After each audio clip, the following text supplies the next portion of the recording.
The 7-year title run from the SEC is officially over. Now, for a lot of the people, unlike myself, who absolutely hate the Southeastern Conference, you were certainly pleased last night. The last time that we will see the BCS National Championship game was fantastic. It was a fantastic game. It was awesome to see. But not only that, the BCS basically threw up a giant middle finger to all of us and basically saying, you're going to remember us for a long time. Of course, the 4-team playoff system is going to be instituted next year. But this is the case at hand, so let's talk about it for a little bit. A fantastic game. Florida State, by the way, they went into the half down 21-10. But the one play that really shifted the way that they went about the rest of the game and grabbed a little bit of momentum. I know that Bill Barnwell, fantastic writer off of Grantland.com, certainly wrote a piece that basically indicated that there is no such thing as momentum. But if there were to be some sort of thing called momentum, Florida State certainly grabbed it and took it into halftime. The fake punt play a la Eric Weddle and Mike McCoy of the San Diego Chargers, ballsy call when their backs are up against the ropes. Florida State, this is obviously. And they go for it basically with the fake punt, and that leads to a touchdown drive to make it 21-10. Now, granted that they were down even further. They overcame an 18-point deficit. That is the largest deficit ever in a BCS national championship game. We fast forward to the fourth quarter, and Jameis Winston, 2 touchdown passes, when in the first half, he simply looked like a freshman quarterback. Heisman winner, BCS national champion, 2 touchdown passes in the fourth quarter. On that last drive, Trey Mason, by the way, prior to that, had 195 rushing yards. He just missed having the most rushing yards in a BCS national championship game by 5. That's it. And it was Vince Young against, of course, the University of Southern California at the Rose Bowl when he ran for 200 yards. So Trey Mason came out of nowhere. A lot of people said that he was the dark horse and maybe should have won the Heisman Trophy, but he was certainly one-upped on this day. It looks like the committee got this one, all the voters got this one right. Jameis Winston, last drive of the game. They are dealt with 80 yards with 1:19 to play.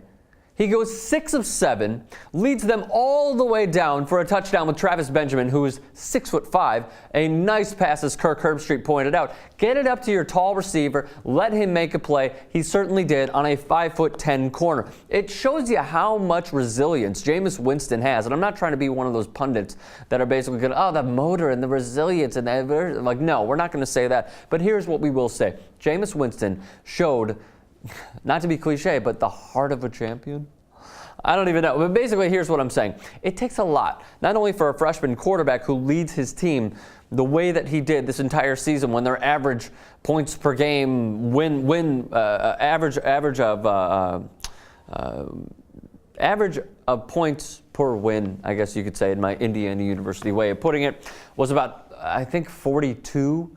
It just goes to show you, he had a horrible first half, a miserable first half. And then they suddenly turn it around out of nowhere, and Jameis Winston has that fantastic drive. 1:19, 80 yards. It only takes them 1:06, and then Auburn unsuccessfully tries to go down the field on their last possession of the game. A 7-year title reign is ended by the SEC, but let's talk about Auburn for just one moment. They went, 3-12 the previous year? I believe they only had 3 wins. Gus Malzahn comes in. He took over Arkansas State the previous year, comes to Auburn, and then he leads them to an almost perfect season, a 12-1 record, and they win the SEC. If that's not great coaching, I don't know what is. Trey Mason, Washington, all these guys that came out of nowhere and made such a lasting impact on this program. Look, they were unranked going into the year, and they finished number 2, and they lost to the number 1 team in the country. By the way, if you took the +10 line on Auburn, you would have won. One guy didn't. It's me. So now I asked all of you guys who chime in on Twitter what exactly your thoughts were. Here are those. Richard Greenwood tweets at Strom, coming from someone who doesn't follow American football, this was one of the most entertaining sporting events I've ever seen. Well, I'm glad that college football certainly grabbed you, and the last title game ever in the BCS era. And I believe we have one more, so let's see if I can find that.